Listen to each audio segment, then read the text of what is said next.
députés. Je cède maintenant la parole à Madame la députée d'Émile-Île pour une durée de 7 minutes, quelques secondes. Merci. Merci beaucoup, Madame la Présidente. Alors, c'est un plaisir pour moi de m'adresser en cette Chambre pour parler de la cible climatique. J'ai écouté le discours du ministre et d'ailleurs, ça m'a fait sourire il y a quelques instants quand le député de Masson a mentionné qu'on avait un ministre qui avait une vision pragmatique, parce que j'ai plutôt vu un ministre qui ne semble pas avoir entendu aucun des 26 groupes qui est venu témoigner en commission parlementaire. Aucun de ceux-ci, en fait, n'a dit qu'il fallait reculer sur la cible climatique.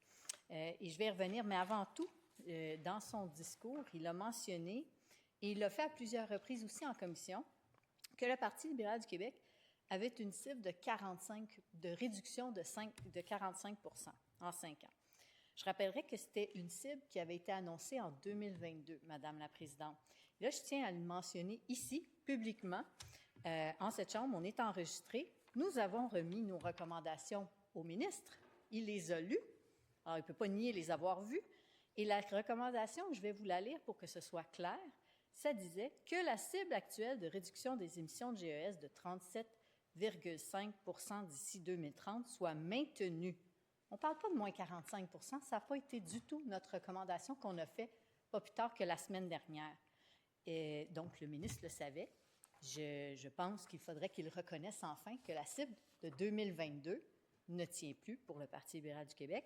Il faut se rendre à l'évidence qu'après toutes les années d'inaction du gouvernement fait en sorte que, malheureusement, ce n'est pas possible d'aller au-delà de la cible, mais nous avons l'opinion qu'on devrait maintenir la cible de 37,5, tout comme la majorité, en fait, la totalité des groupes, Madame la Présidente.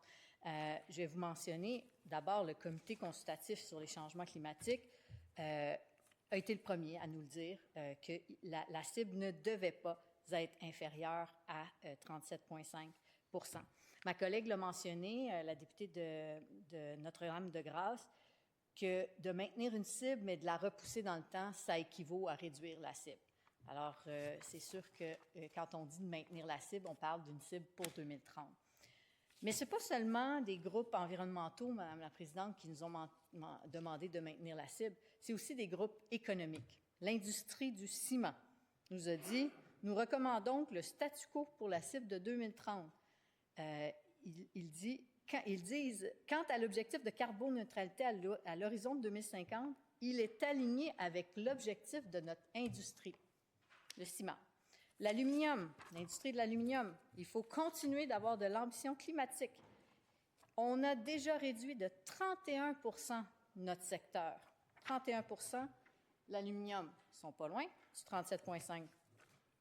Énergir aussi, dans leur cas, ils nous parlaient du secteur du bâtiment qui avait un objectif de réduction des émissions du bâtiment de 50 % d'ici 2030. Ils disent « Énergir estime qu'elle est toujours atteignable. » Acteur économique.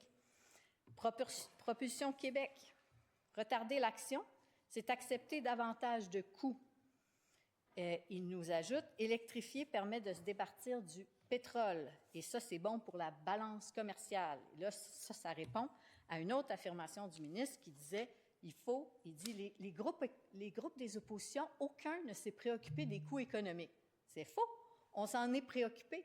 Mais c'est les coûts économiques de l'inaction qui nous préoccupent. Alors ça, on l'a mentionné, les groupes l'ont mentionné, on a posé beaucoup de questions, et c'est en ce sens que je vais continuer avec certains groupes, comme Réseau Environnement, qui nous ont rappelé qu'il y a d'autres juridictions, Madame la Présidente, qui vont beaucoup plus vite que le Québec. Le ministre a beaucoup parlé de ce qui se passe en Amérique du Nord, mais il a omis de parler de ce qui se passe ailleurs dans le monde. Même la Chine, on peut parler de la Chine. La Chine va beaucoup plus vite que le Québec.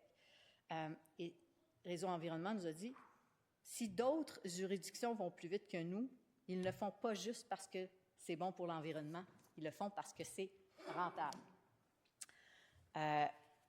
Nature Québec, l'inaction, c'est l'inaction qui coûte cher. On se préoccupe du coût économique ici, Madame la Présidente.